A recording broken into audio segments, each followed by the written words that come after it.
we are back with Kayla and company. So, Kayla Dempsey, I know you from the movie 120. Yes. And who'd you bring? Oh, I have had the honor of working with the TruFFle Theater Company for TruFFle? Yes. So did they feed you truffles? I wish. Someday I'll be paid in truffles. But sitting here is Steven. He founded the company. So then he's the one that's going to feed us in truffles. Yeah. So Steven's going to tell you a little bit about the company and what we do. And, take it away.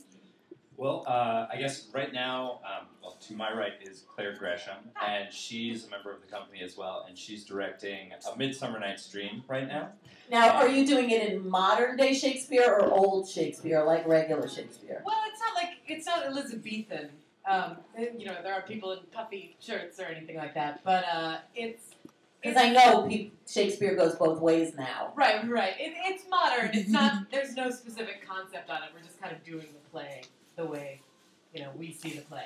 Okay, so it's a modernized. Yeah. Now, all right, that's controversial these days to Shakespeare people. Yeah. I know some Shakespeare people that are totally offended by the bastardization I've heard that. Yeah. And then there's people that think, oh, thank God I can understand it. Well, I think this production, one of the greatest things about it is that it's accessible for people that love Shakespeare, and it's accessible for people that never see Shakespeare.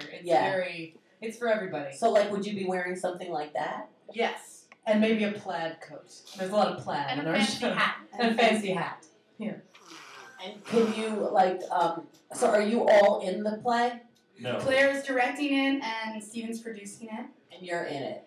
Well, I'm helping out with the production side of things. Ah. Yeah. So, but what's really cool, I think, about the play specifically is the space we do it in. That's 61 Local, which is in Cobble Hill in Brooklyn, Bergen and Smith.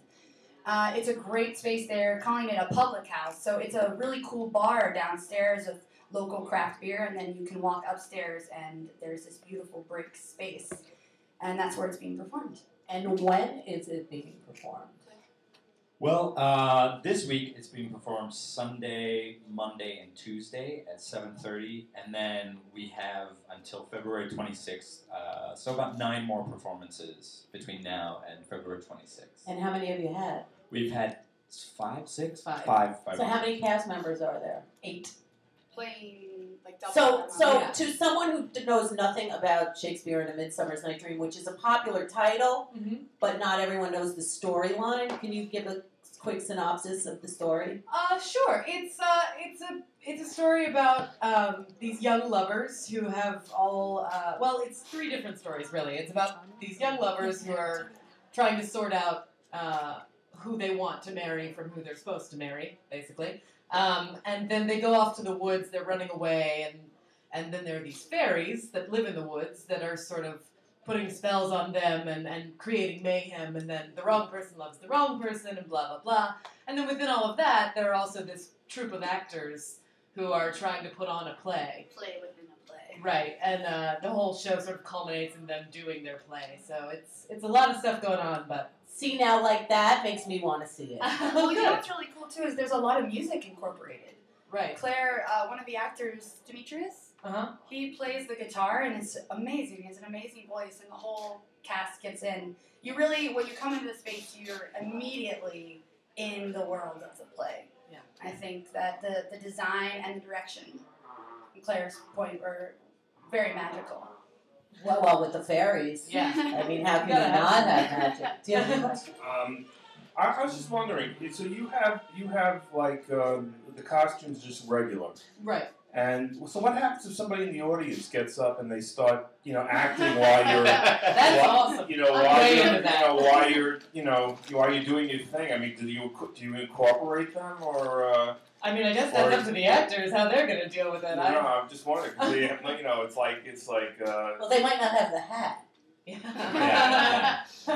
Well, a badge. Well, I mean, there are problems in some theaters, especially when people have cell phones that ring in the theater, which is a big problem, that actors will actually stop and tell people to turn their cell phones off. Like, they'll say, use some very unkind language, because, they're in the middle of a performance. But with something like this where, the stage and the seats are like right next to each other, so it's almost as if the audience is sort of participating in the show just by watching it. Right. It's got that kind of feel. It's very participatory. So, on another subject, how did you decide to start a theater company?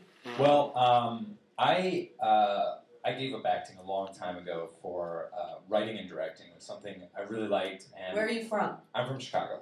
Okay. Yeah, and two other people, Farrell Young and Nick Caruso, were in a play that I directed and wrote at Theater Row. And then we used... Oh, in the 40s? Yeah. Good for Yeah. you. Thank you. Like near Josephine Baker. Josephine is over there. Yeah. I have her birthday, so I love that block. Yeah, it's nice, and there's a lot of good theater going on Yeah. there. So we pretty much self-produced a play there, and then it was successful enough that we used the money to start a theater company. Gosh, good And, for you. You have that magic fairy. Wow, I like that. Yeah, it's been a lot of fun. I mean, having to learn how to do it. It's not Now, like where'd you get the truffle from? Really, we were just searching for a name, and then Do you love truffles? I do, but Do you have a favorite truffle? I like black truffles. What does that mean? It's kind of earthier, and it's you can get them from France. They're really expensive. Truffles like the mushrooms, not Yeah. truffles like the candy. Like chocolate. yeah. Oh, like Yeah. so, like. So our logo is a pig. It's a little kind of a pig with floppy ears, and his name is Frank Bacon. And but Is he vegan? I mean, he's not gonna. I don't think he's gonna, go out and have But a he side can of eat beef. truffles. Yeah. Well, actually, truffle pigs can't eat truffles because they'll go They crazy. hunt them. Yeah, they hunt them. That's how Like you crazy, find, like Like the- trippy. I Like- think I don't know what Like they mushrooms, do, but like- Like mad cow crazy. yeah. Like against the Wow. brain. This is way It too eats much your for brain. me. Yeah, right. Oh my god. But So he's cute. Frank Pinkett's cute though. Yeah, it's cute. I wish I had a picture. well, of how him. how do people find him? Is he online? Yes, we have a website which is truffletheatercompany.com. And we'll have it on our website too, rew-who-anna-nicole.smith, because we're going to share all your information. Oh, So excellent. what we're going to do is we're going to take a quick break, and then we're going to come back and get a skeleton from each of your closets. Because we love that kind of stuff. And it is National Molasses Bar Day, so you get to try the cookie with molasses, and you get to pick your Valentine Oh, very nice. information. All right, we'll be back. Ruin who? All right. I